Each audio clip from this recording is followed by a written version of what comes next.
এই ঝলসে পড়ার মতো গরমে আমি লেহেঙ্গা পরে কোথায় চললাম তোমাদের কি জানতে মন চাইছে? তাহলে কিন্তু স্কিপ করা যাবে না। চলো আগে রেডি হয়ে তারপর না হয় দেখা করি। ও তার আগে অবশ্যই কমেন্ট করে জানাতে ভুলো না লুকটা কেমন লাগছে। তবে কি ভাবছো লাস্ট অবধি আমাকে এরকম সাজানো গোছানো ছিমছাম লেগেছে? একদম নয়, সেটা আগামীকাল ব্লগেই তোমরা টের পাবে। তার আগে তো গেট রেডি শেয়ার করিনি। আর এই গরমে আমি যত রিলস বানাচ্ছি, যত গেট রেডি বানাচ্ছি, ইনবক্সে এসে মানুষজন একটাই কথা বলছে, তোমার কি পরিমাণে গার্ডস যে এত গরমে শাড়ি পরে লেহেঙ্গা পরে রিলস বানাচ্ছ, ভিডিও বানাচ্ছ। দেখো এটা কিন্তু কাইন্ড অফ আমার কাজই। মানুষ তো গরমের জন্য তার কাজ, রান্না বান্না, খাওয়া দাওয়া কিছুই বন্ধ রাখেনি, তাই এটা গরম থাকলেও আমাকে করতেই হবে। ও আজকে কিন্তু এমনি এমনি সাজছি না, কারণ আছে যথেষ্ট। দাঁড়ো আগে ড্রেসটা পরে নিই। এটা হচ্ছে একটা ক্রপ টপ লেহেঙ্গা বলতে পারো, নেটের মধ্যে, যেটা আমি নিয়েছিলাম 2022 সালের দুর্গাপুজোর সময়। মাত্র একদিন পরেছিলাম, কিন্তু জানো তো তখন আর ঠিক করে পরতে পারিনি। এই যে উপরে ক্রপ টপটা দেখছো, ওটা না তখন স্লিভলেস ছিল, আর একটা বাচ্চাদের ছোটো নেটের ওড়না দিয়েছিল। ওই নেটের ওড়নাটা দিয়ে আমি হাতা লাগিয়ে নিয়েছি, আর আলাদা করে নেটের একটা দোপাট্টা আমি অর্ডার দিয়ে কিনে নিয়েছিলাম। তা আজকে নতুন করে আবার স্টাইলিং করবো, মানে বলতে পারো আজকে এটা নতুন করে পরা হচ্ছে, সেকেন্ড টাইম পরছি অবশ্য।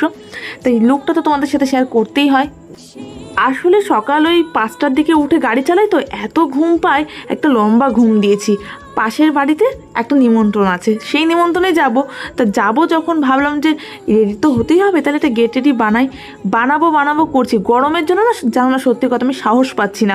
1টার সময় ঘুম থেকে উঠেছি, দুপুরে 1টা বাজে। উঠে প্রায় আধ ঘন্টা 45 মিনিট মতো চুলটাকে আমি ক্র্যাম্পিং করলাম। একটুখানি চুলটা যদি স্টাইলিং না করি, চুল তো খোলাও যাবে না, চুলে কি স্টাইলিং করবো সেটা ভাবতে ভাবতে দিন শেষ হবে। তাই ক্র্যাম্পিং করে তারপর আমি গেট রেডিটা বানাতে বসলাম। মা ভাই ওরা বলছিল যে গেট রেডি বানানোর একদম সময় হবে না।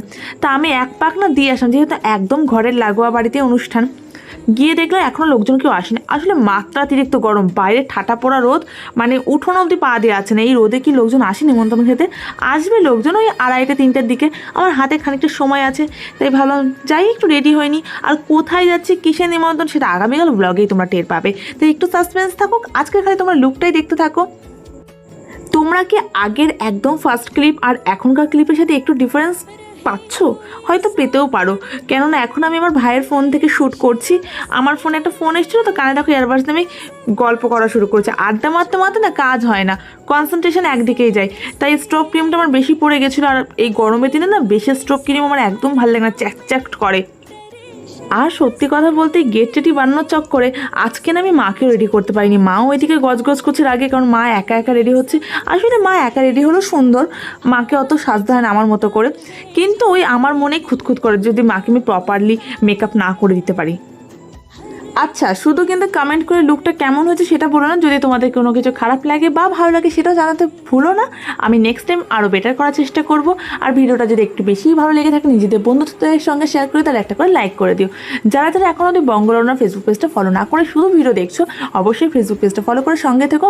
ইনস্টাগ্রামে আমাকে ফলো করলে একদিনের মধ্যে ফলো ব্যাক পেয়ে যাবে। ইনস্টাগ্রামের লিঙ্ক দিয়ে রাখলাম ডিসক্রিপশন বক্সে। বঙ্গলরনা নামে আমার একটা ইউটিউব চ্যানেল আছে, চাইলে সাবস্ক্রাইব করে পাশে থাকতে পারো।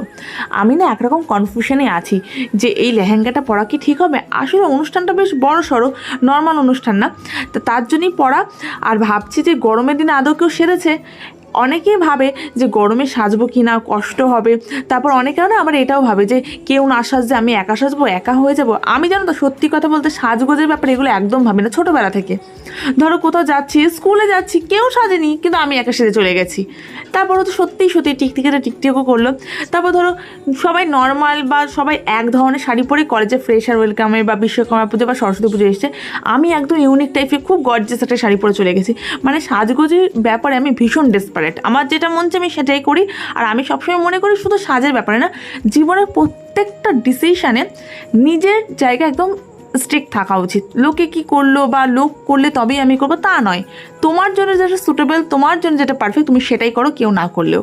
দেখো এখন কিন্তু ক্যামেরাটা চেঞ্জ হয়ে গেল, দেখলে না? ভাইয়ের ক্যামেরা আমি লিপস্টিক অবধি নিয়েছি, কারণ ভাইয়ের ক্যামেরা লিপস্টিকের কালারটা বড্ড বেশি ডার্ক লাগছিলো। লিপস্টিকের কালারটা একদমই ওরকম ডার্ক না, একদম নিউড শেড পড়েছি।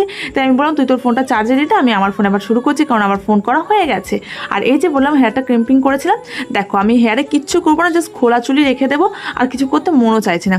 এই দুলটা পরবো, এই দুলটা আমি পেয়ার আপে পেয়েছিলাম। পেয়ার আপে আমাকে অনুজ কালেকশন থেকে অনু পাঠিয়েছিল। আর একদম আনফর্চুনেটলি লেহেঙ্গার সাথে ম্যাচ হয়ে গেছে। গলায় স্টোনের চোকারটা কি পরবো, বড্ড বেশি ঘিঞ্জি লাগছে। আরও গরমকাল তো থাক, হাতে একটা রিস্ট ওয়াচ পরবো। ফার্স্ট টাকার এই রিস্ট ওয়াচটা একদম নতুন নিয়েছিলাম আমি, এটা একটা আনবক্সিং ভিডিওতে তোমাদের দেখিয়েছিলাম, তখন কাটানো হয়নি, জাস্ট আমি কাটিয়ে এনেছি দোকান থেকে হাতের সাইজে। আজকে পরার পর বেশ ভালো হাতে মানে একদম পারফেক্ট স্যুট করে গেছে বলো। আর এই অবধি তোমরা দেখো লুকটা কতটা ভালো হয়েছে, মানে একদম ফ্ললেস মেকআপটা লাগছে না, কোনো গলার সিন নেই, কোনো বেশি হেজিও কিন্তু লাগছে না, যে দিনে দুপুরে যাচ্ছি বড্ড বেশি হেজি কিছু আমি করিও না। এই দেখো এই দোপাট্টাটার কথাই বলছিলাম, এটা আমি কালার ম্যাচ করে আলাদা করে অর্ডার করেছিলাম, ভালো হয়েছে না? এবার লেহেঙ্গাটাকে লেহেঙ্গার মতনই লাগছে।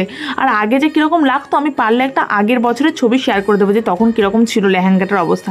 আর ভাইকেও আমি রেডি করে দিচ্ছি, মা যদি এই সময় আসতো তাহলে মাকে রেডি করে দিতে পারতাম, মা তো সেই আগে গজগজ করছে, মায়ের ঘরে কি একাই রেডি হওয়া শুরু করে দিয়েছে। তা আমি ভাইকে একটুখানি ময়শ্চারাইজার টোনার আর একটুখানি কম্প্যাক্ট মাখিয়ে দিয়েছি। তা ও বললো যে কম্প্যাক্টটা একদম ক্যামেরার সামনে মাখিও না, তোমার সমস্ত ভিউয়ার্স দিদিরা কমেন্ট করবে যে ছেলে হয়ে এত সাথে সাথে পাউডার মাখছে। আচ্ছা তোমরা কীরকম কমেন্ট আদৌ করতে বলো? ও একটু ওভার থিঙ্ক করে।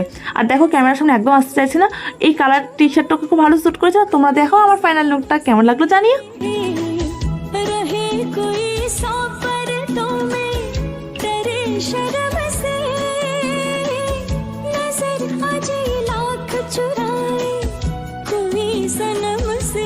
হে গাইস, টাটা বাই বাই, সবাই ভালো থেকো সুস্থ থেকো।